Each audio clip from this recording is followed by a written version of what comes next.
साथियों नमस्कार, teachers academy से मैं हूं डॉक्टर अम्बरीश। साथियों, बेरोजगारी का जो अंधेरा है इतना गहन होता है कि कोई भी दीपावली हो उसे परास्त नहीं कर पाती है। आज हम सब छोटी दीपावली मना रहे हैं और कल दीपावली है। ऐसे में हमारे हृदय में बहुत सारा अंधकार भरा पड़ा है और यह अंधकार बेरोजगारी का है और यह बेरोजगारी का अंधकार सरकार और गहन करती चली जा रही है। साथियों, आप सबकी एक शिकायत रहती है टीचर्स एकेडमी से कि हमारे कोर्सेज बहुत महंगे रहते हैं।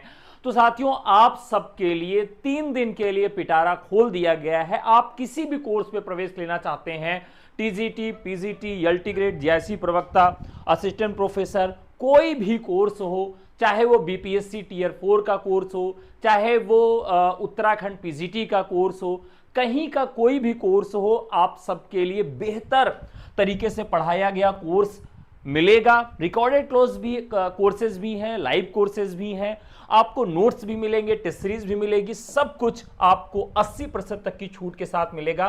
व्हाट्सएप करके आप जुड़ सकते हैं। हमारा नंबर है 9628 95 92 37। तो चलिए साथियों शुरू करते हैं। आज दरअसल जिस पर बात करने आए हैं कि क्या 2027 के पहले भर्ती नहीं हो पाएगी। बहुत सारे बच्चे ऐसे हैं जो ये कह रहे हैं कि गुरुजी ये भर्ती जो आप बता रहे हो ना, जिस भर्तियों की चर्चा चल रही है ना, ये 2027 से पहले पूर्ण ही नहीं हो पाएगी। आप कितना भी पढ़ा लो, आप कितना भी प्रयास कर लो, कुछ भी हासिल नहीं होने वाला है। 2027 तक हमें इंतजार करना ही पड़ेगा। क्या सच्चाई है?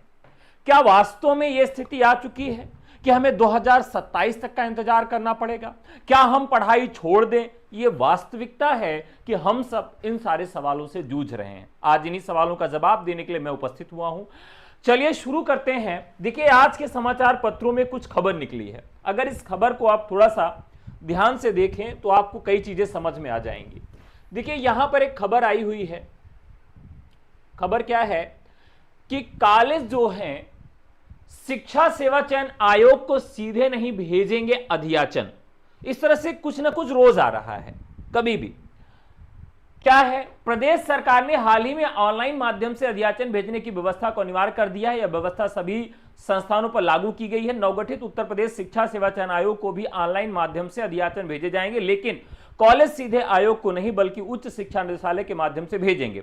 भर्ती में पारदर्शिता के लिए अध्याचन भेजने की त्रिस्तरीय व्यवस्था को लागू किया जाएगा। ऑनलाइन व्यवस्था लागू होने से पहले प्रदेश के शासकीय महाविद्यालयों में असिस्टेंट प्रोफेसर के रिक्त पदों का अध्याचन कॉलेज प्रबंधन की ओर से ऑफलाइन भेजा जाता था। निदेशालय रिक्त पदों का सत्यापन करने के बाद संबंधित भर्ती संस्थान को अध्याचन भेजता था। अध्याचन भेजने की व्यवस्था में काफी बदलाव कर दिया गया है। अब विभाग सीधे संस्थान को ऑनलाइन अध्याचन भेज रहे हैं और इसी आधार पर भर्तियां की जा रही हैं। इससे भर्ती की प्रक्रिया गति भी तेज हुई है, लेकिन शासकीय महाविद्यालयों में असिस्टेंट प्रोफेसर के पदों पर भर्ती के लिए अगर कॉलेज सीधे शिक्षा सेवा चयन आयोग को अध्याचन भेजते हैं तो इसमें गड़बड़ी की आशंका बनी रहेगी। वहीं उत्तर प्रदेश शिक्षा सेवा चयन आयोग अब ऑन बोर्ड हो गया है और वह ऑनलाइन अध्याचन प्राप्त करने के लिए तैयार है। अध्याचन भेजे जाने के नियमों के तहत आयोग अब सीधे ऑनलाइन अध्याचन लेकर भर्ती शुरू कर सकता है, लेकिन सवाल यह है कि शासकीय कॉलेजों के प्रबंधन की ओर से असिस्टेंट प्रोफेसर के रिक्त पदों की जो अध्याचन भेजे जाएंगे उनका सत्यापन कैसे होगा। उच्च शिक्षा निदेशालय के सूत्रों का कहना है कि बीते दिनों शिक्षा सेवा चयन आयोग के अध्यक्ष और अफसरों के साथ बैठक कर इस बारे में चर्चा की गई है। प्रबंधन से अगर सीधे अध्याचन स्वीकार किए जाते हैं तो इसमें गड़बड़ी की आशंका बनी रहेगी, क्योंकि शिक्षा सेवा चयन आयोग के पास रिक्त पदों के सत्यापन की कोई व्यवस्था नहीं है। सूत्रों के मुताबिक तय हुआ है कि कॉलेज प्रबंधन पहले उच्च शिक्षा निदेशालय को ऑनलाइन अध्याचन भेजेंगे और पदों का सत्यापन होने के बाद निदेशालय की तरफ से शिक्षा सेवा चयन आयोग को ऑनलाइन अध्याचन भेजा जाएगा। इस व्यवस्था के तहत अगर कॉलेज प्रबंधन अध्याचन भेजने में कोई गलती करता है तो सत्यापन में वह पकड़ ली जाएगी और भर्ती शुरू होने के बाद पदों संबंधी विवादों से बचा जा सकेगा। अध्याचन भेजने के साथ परिणाम जारी करने की प्रक्रिया में भी त्रिस्तरीय व्यवस्था लागू करने की तैयारी है। अगर परिणाम जारी करने की त्रिस्तरीय व्यवस्था लागू होती तो शिक्षा सेवा चयन आयोग पहले उच्च शिक्षा निदेशालय को रिजल्ट भेजेगा। निदेशालय की वेबसाइट पर रिजल्ट आने के बाद एनसीआई को परिणाम भेजा जाएगा और एनसीआई की ओर से अभ्यर्थियों को प्लेसमेंट लेटर जारी किए जाएंगे। अब देखिए, यहां पर यह त्रिस्तरीय व्यवस्था रिजल्ट के लिए लागू की जा रही है। अध्याचन के लिए त्रिस्तरीय व्यवस्था लागू की जा रही है, यानी जैसे ही हमको लगता है कि सारी समस्या समाप्त हो गई, अब सब क्लियर है, उसी समय एक नया नियम ये हमारे सामने लाके रख देते हैं। देखिए, मैं बहुत निराश हूं, लेकिन वास्तविकता क्या है उससे मैं आपको रूबरू कराऊंगा। देखिए, अब हमारे पास 2024 समाप्त हो चुका है।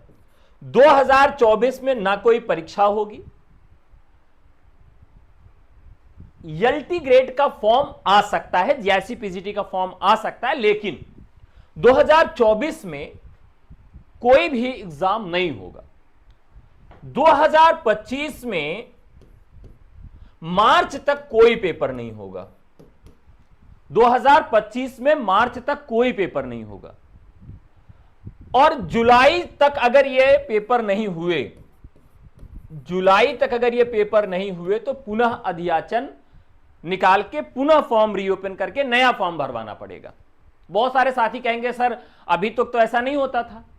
तो पिछली बार जो भर्तियां हुई हैं वो कोर्ट के निर्देश पर हुई हैं, इस वजह से उसको रीओपन नहीं किया गया था। लेकिन अगर जुलाई के बाद, जुलाई 2025 के बाद अगर ये परीक्षाएं नहीं हुई तो ये फॉर्म निरस्त हो जाएगा। ठीक है, अब समझिएगा कि 2027 में चुनाव है, और चुनाव कब होगा? आप अगर चुनाव की तिथियां गर्मी में भी मान लें तो फलतः जो है फरवरी में या जनवरी में आपके पूरा लागू हो जाएगा, यानी कि 25 और 26 2 साल का समय है। ऐसे में गवर्नमेंट को 2 भर्तियां करवानी है, 2 भर्तियां, एक 2022 की भर्ती को पूर्ण कराना है, और एक भर्ती जो ये 2025 में निकालेंगे या 24 में भी हो सकता है निकाल दे, कुछ कहा नहीं जा सकता है क्योंकि इस पे बहुत तेजी से काम चल रहा है। तो 2024 और 2025 की परीक्षा और 2022 की परीक्षा, ये 2 परीक्षाएं कंडक्ट करवानी है 2027 के चुनाव के लिए। अब हो सकता है कि यह परीक्षा किसी वश न करवाई जाए या पेंडिंग में डाल दी जाए, लेकिन 2022 वाली परीक्षा इससे पहले करवा ली जाएगी। आपने कल ही देखा कि माननीय प्रधानमंत्री जी ने 50,000 लोगों को नियुक्ति पत्र दिए। अब वो किसके दिए, कैसे दिए, मुझे भी नहीं मालूम, लेकिन गवर्नमेंट क्या कर रही है, वो दिखाना चाहती है कि हम बहुत सारे लोगों को रोजगार दे रहे हैं। वो लोगों को दिखाना चाहती है, बताना चाहती, जताना चाहती है कि मैं लोगों को रोजगार दे रहा हूं, नियुक्ति पत्र बांट रहा हूं। तो ऐसी स्थिति में बहुत मुश्किल है कि 2027 तक जाए, बल्कि नामुमकिन है। 2025 में अप्रैल से मई महीने में मैं 1000% की जिम्मेदारी लेता हूं कि परीक्षा आपकी हो जाएगी 2022 वाली। 2022 की परीक्षा 1000% की जिम्मेदारी लेता हूं कि हो जाएगी, और तब तक एक नई वैकेंसी भी आ जाएगी। अब इसकी परीक्षा कब होगी यह मैं नहीं जानता, कि जो नई भर्ती आएगी इसकी परीक्षा 2027 तक ले जाएंगे, यह मैं इस पर कुछ भी नहीं कह सकता। एलटी ग्रेड का जो विज्ञापन है वो हो सकता है कि दिसंबर तक हर हाल में आ जाए, क्योंकि लगभग 99% काम हो चुका है, 1% काम बाकी है। वो क्या है कि अगर इसी नवंबर महीने में कैबिनेट की मीटिंग होगी तो कैबिनेट में यह मसौदा पास हो जाएगा और भर्ती आ जाएगी। यानी उसमें केवल एक अड़चन है एलटी ग्रेड जैसी प्रवक्ता के फॉर्म में, क्या है कि उसे कैबिनेट से मंजूरी मिलनी है, बस उसके बाद सीधा विज्ञापन। और इसमें क्या है कि इसमें यह समस्या फंसी हुई है कुंभ। अगर महाकुंभ नहीं होता तो यह भी परीक्षा समय से हो जाती, लेकिन कारण यह फंस रहा है कुंभ, और सारे अधिकारी उसमें अटैच कर दिए जाएंगे। इसलिए यूपी बोर्ड के परीक्षा के बाद 100% ये जान लीजिए कि पेपर हो जाएगा। ठीक है, अब बहुत सारे साथी ये कह रहे हैं कि सर परीक्षा 27 से पहले नहीं होगी, आप परेशान मत होइए। तो अभी उन 9 क्षेत्रों के लोगों से मेरा निवेदन है जहां पर उपचुनाव है, आप लोगों से हाथ जोड़कर निवेदन है, जहां जहां उपचुनाव है, आपके क्षेत्र में यदि चुनाव है तो आप उनको एक लिखा हुआ कार्ड जरूर देंगे। प्लीज आप लोगों से निवेदन है। और इस दीपावली एक अनाउंसमेंट करने जा रहा हूं जिसमें आप 30 रुपए का स्पीड पोस्ट लगाकर और पूरे प्रदेश से एक पत्र किसको भेजेंगे? मुख्यमंत्री जी को भेजेंगे, जिसमें बताएंगे कि जब आपने तैयारी शुरू की तब आपकी उम्र क्या थी, आज आपकी उम्र क्या है, और कितने वर्ष हो गए फॉर्म आए और परीक्षा हुए इस शिक्षक भर्तियों को लेकर। ध्यान रखिएगा, गवर्नमेंट केवल उन भर्तियों पर ध्यान दे रही जिसमें ज्यादा लोग हैं और ज्यादा दबाव बनाया जा रहा है। जैसे अब वो लेखपाल का फॉर्म निकालेंगे तो लेखपाल का फॉर्म निकालेंगे तो 20 लाख 25 लाख लोग फॉर्म भरेंगे, पुलिस का फॉर्म निकालेंगे तो 20 लाख 25 लाख फॉर्म भरेंगे। अब हम शिक्षक भर्तियों में 10-12 लाख, तो हमको सीरियसली नहीं लिया जा रहा है। तो सीरियसली नहीं लिया जा रहा है क्योंकि जानते हैं कि बहुत कम संख्या में है और जो भी है सुसुप्तावस्था में सोए पड़े हैं। तो आपको जागने की जरूरत है। तो पहला तो काम यह कर लीजिए, जहां जहां 9 क्षेत्रों में उपचुनाव है, अगर कोई भी कैंडिडेट जाता है, इंक्लूडिंग सपा बसपा, कोई सगा नहीं है, भाजपा कोई पार्टी सगी नहीं है, क्योंकि सपा ने भी कोई आवाज नहीं उठाई। अखिलेश जी बैठे हुए, उन्होंने भी कोई आवाज नहीं उठाई कि वो आवाज उठा लें, 10-20-50 लोगों को धरना प्रदर्शन पे लेके बैठ जाए, बसपा लेके बैठ जाए, कोई पार्टी लेके बैठ जाए, कोई पार्टी हमारी बात सुनने वाली नहीं है कि हमारे दुख दर्द को समझ सके और कह दे कि भाई ये बच्चे पिछले 3 साल 4 साल से परीक्षा का इंतजार कर रहे हैं, फॉर्म का इंतजार कर रहे हैं, परीक्षा का इंतजार कर रहे हैं, इनके साथ अन्याय क्यों किया जा रहा है। कोई पार्टी हमारी आवाज उठाने वाली नहीं है। तो कोई भी पार्टी का व्यक्ति चुनाव के लिए वोट मांगने जाए 9 सीटों पे, तो सबसे पहले आपकी जिम्मेदारी है कि आप वहां से अपनी प्रतिकार को व्यक्त करें। दूसरी योजना क्या है, एक पत्र हम लोग तैयार करके वो मुख्यमंत्री जी को भेजेंगे, और इतनी संख्या में पत्र पहुंचना चाहिए कि मुख्यमंत्री कार्यालय भर जाए। आपको याद होगा कि अभी उत्तर प्रदेश लोक सेवा आयोग में पीसीएस की परीक्षा 2 दिन में होनी थी, और इतने सारे कार्ड भेजे गए, इतने सारे कार्ड भेजे गए, पत्र भेजे गए कि पूरा आयोग दब गया, इतना ज्यादा कार्ड भेजे गए। लेकिन टीजीटी पीजीटी वाले नहीं करेंगे ये। अगर आप ये कर देंगे तो नोट कर लीजिए, इससे एक रत्ती भी परीक्षा की तिथि टलेगी नहीं।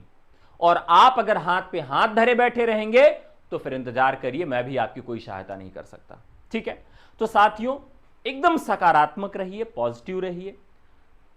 परीक्षा आपकी हो जाएगी, फॉर्म भी आपका आ जाएगा, जैसे मैंने आपको बता दिया है, लेकिन हाथ पे हाथ धरे मत बैठे रहिए। ठीक है, चलिए एक बार कमेंट्स ले लेते हैं आप सबका।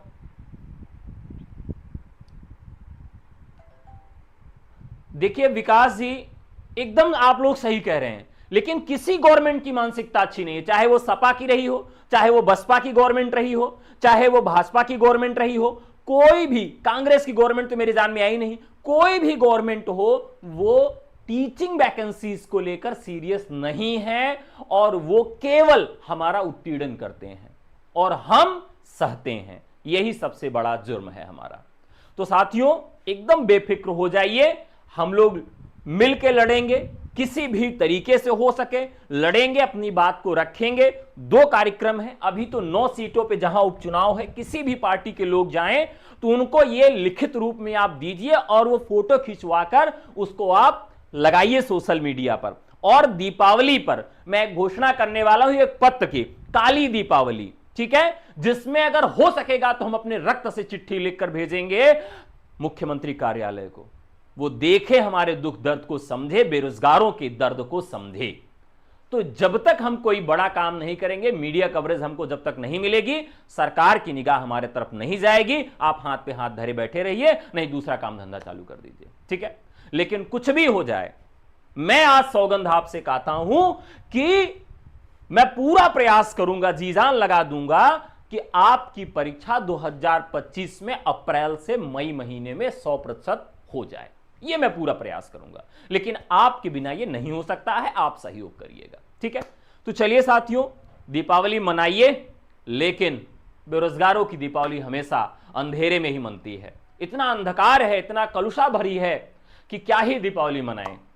बहरहाल पढ़ते रहिए, मस्त रहिए, पढ़ाई मत बंद करिएगा, पढ़ाई मत बंद करिएगा, क्योंकि यही आपको ऊंचाई पर ले जाएगा, यही सफलता दिलाएगा। पढ़ते रहिए, मस्त रहिए। आज के लिए इतना ही, बहुत बहुत धन्यवाद, नमस्कार।